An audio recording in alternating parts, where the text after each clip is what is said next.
Di dalam sebuah penjara, ada seorang tahanan yang aneh. Dia memanjat dinding setiap hari, hanya untuk melatih kekuatan tubuhnya. Orang lain bersantai, dia angkat berat. Orang lain istirahat, dia latihan pukul. Serta latihan push up dan pull up. Angkat kayu selalu pilih yang paling berat. Hari hujan selalu latihan lari. Alasan Kyle ingin jadi kuat, karena dendam di dalam dirinya. Sebelum masuk penjara, dia hanya pekerja buruh. Dan ada seorang istri yang cantik. Malam itu, seorang penjahat masuk ke rumah mereka. Kyle mendengar istri yang minta tolong. Dengan buru-buru, dia pulang ke rumahnya. Ketika sampai rumah, istrinya sudah terbaring berlumuran darah dan sudah meninggal. Saat itu Kyle menangkap penjahat itu dan dibawa ke pengadilan. Namun rupanya, penjahat itu adalah anak orang kaya. Dia menyogok hakim dan dibebaskan tanpa hukuman. Melihat penjahat yang dilepas begitu saja, Kyle sangat marah. Saat pengadilan selesai, dia merebut pistol polisi dan menembak penjahat itu. Dia pun berhasil balas dendam. Namun setelah itu, hal menjadi rumit. Dia dipenjara seumur hidup dan dikurung di penjara yang paling sadis. Tahanan di sini sangat ganas. Mereka memukul dan membunuh orang. Dan polisi di sini mata duitan. Tahanan yang baru masuk, barangnya akan diperas hingga habis. Seorang polisi melihat cincin pernikahan Kyle. Dia tidak kasih. Namun dia pun dipukul, lalu direbut cincinnya. Di dalam penjara ada tahanan mesum, Andre. Suka mengganggu orang lemah. Billy tahanan yang baru masuk bersama Kyle. Sering diganggu oleh Andre. Namun polisi pura-pura tidak tahu. Karena Andre memberikan uang. Malam itu, Billy yang disiksa berteriak dengan kuat. Kyle pun susah tidur. Keesokan hari, dia melihat Billy yang disiksa. Dan muka Andre yang sombong. Dia pun terpikir, si pembunuh yang membunuh istrinya. Dia pun memukul muka Andre. Kemudian mereka bertengkar. Polisi pun menahan mereka. Namun mereka hanya menangkap Kyle dan melepaskan Andre, karena Andre memberikan uang. Kemudian, Kyle dikurung di kamar gelap. Ini adalah tempat yang paling seram di penjara. Melihat air kotor yang mengalir masuk, dan sangat busuk, dinding yang dipenuhi bekas darah, membuat orang sangat takut. Setiap hari hanya diberi makan yang mirip makanan ternak, dan hanya bisa tidur di atas batu yang dekat dengan air yang busuk. Kyle pun sangat tersiksa. Tengah malam, dia membuat tali dari pakaian untuk gantung diri. Namun tali dari pakaian tidak cukup kuat. Dia pun menabrak kepalanya ke dinding kamar. Dia pun sangat pusing. Saat itu, seekor serangga terbang mendekati Kyle yang lemas. Lalu serangga terbang ke arah mangkuk makanan. Kyle pun mengambil mangkuk. Serangga pun menghinggap di sendok, seperti memberitahunya, makanlah agar bisa hidup. Saat itu juga, Kyle terpikir istri baik yang sudah meninggal. Dia kembali semangat untuk bertahan hidup. Dia pun makan makanan di mangkuk. Ketika Kyle keluar dari kamar gelap, polisi mengurungnya di sebuah kamar yang ada 4 kasur, namun hanya 1 orang tahanan. Polisi pun bilang, dalamnya adalah tahanan yang sadis. Sebelumnya 3 tahanan dibunuh oleh dia. Jika kamu tidak ingin mati, kasih saya uang, akan diganti kamar. Lalu Kyle pun dimasukkan ke dalam. Dia melihat seorang pria hitam yang seram. Kyle pun ketakutan. Keesokan hari dia menemui polisi. Dia pun memberikan semua uangnya, agar diganti ke kamar lain. Namun polisi bilang uangnya tidak cukup. Kyle pun sadar dirinya ditipu. Namun dia hanya bisa diam.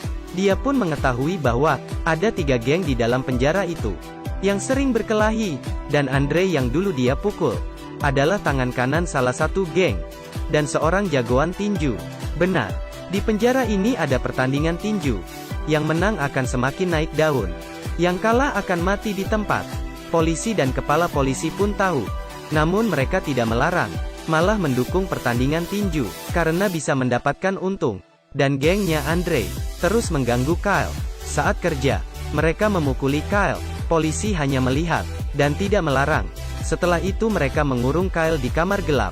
Pada saat hujan, air hujan masuk ke dalam kamar, membuat kamar tadi semakin parah. Akhirnya Kyle sadar dan mengerti, dalam tempat ini hanya kekerasan yang bisa melindungi dirinya sendiri. Dia mulai latihan, tiap hari manjat dinding, push up dan latihan tinju, angkat kayu yang berat, latihan lari. Setelah latihan beberapa bulan, Kyle pun bertanding untuk pertama kali. Lawan dia adalah musuhnya, Andre. Pertama-tama Kyle dipukul dengan kuat, lalu ditendang perutnya, dan dipukul terus oleh Andre. Namun dia masih bisa tahan. Lalu saat ada kesempatan, dia melakukan pukulan balik, terus-menerus. Andre pun melawan, pukul dia dengan keras. Namun saat Andre bangun kembali, Kyle terus dipukuli. Andre pun melempar dia dengan kuat, dan terjatuh keras di tanah.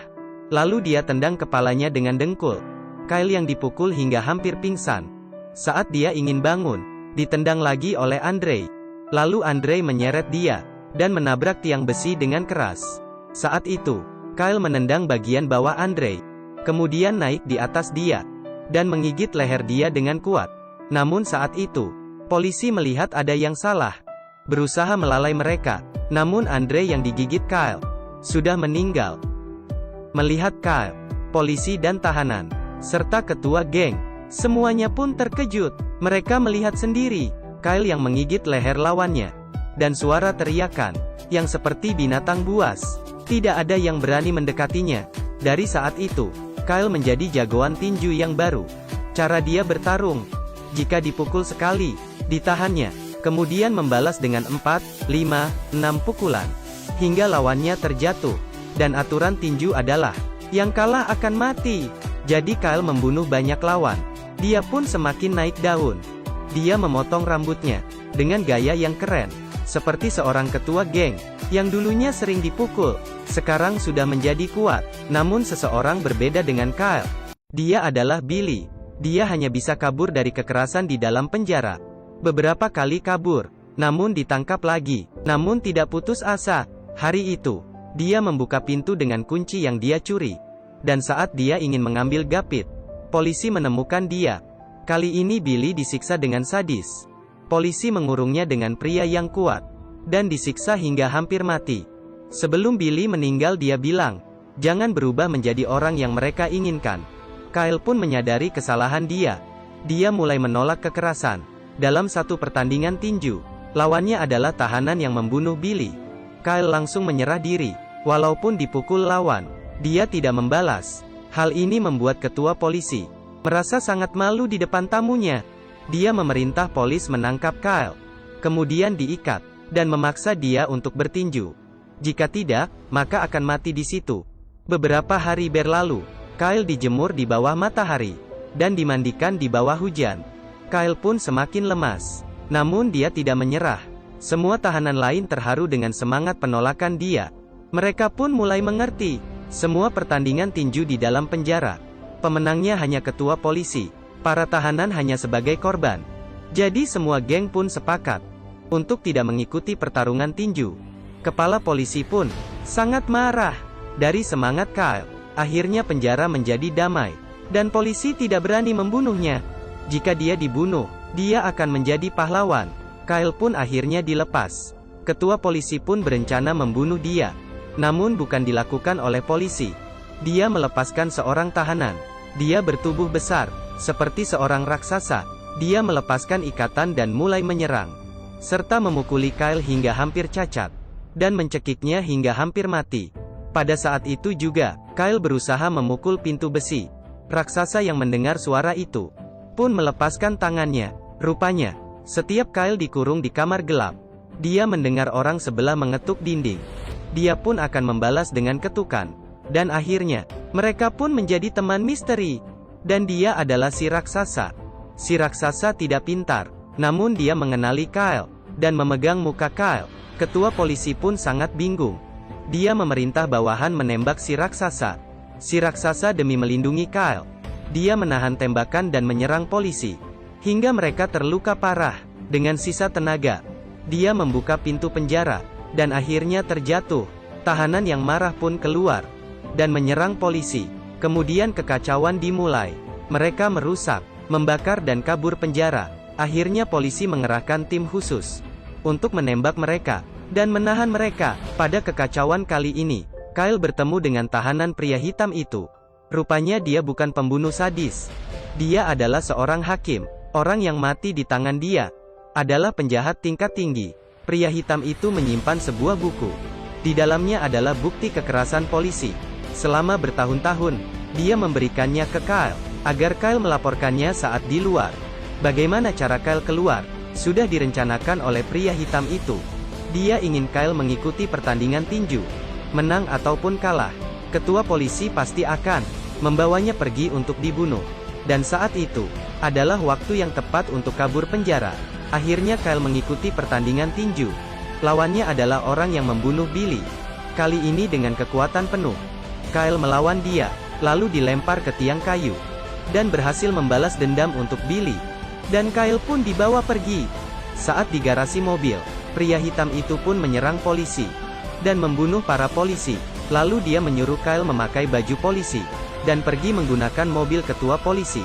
Namun pria hitam itu tidak pergi. Dia masih ada hal penting yang harus diselesaikan. Dengan cepat, Kyle keluar dari gerbang penjara. Dan pergi dengan bukti kejahatan polisi. Dan akhirnya dia bebas. Akhirnya pria hitam itu masuk ke dalam kantor ketua polisi. Dia mengeluarkan pisau. Ketika polisi masuk, ketua polisi sudah dibunuh pria hitam. Dan masuk ke neraka. Akhirnya dia menerima karma dia sendiri. Apakah kamu menyukai film ini? Jika suka, jangan lupa kasih like. Dan jangan lupa subscribe.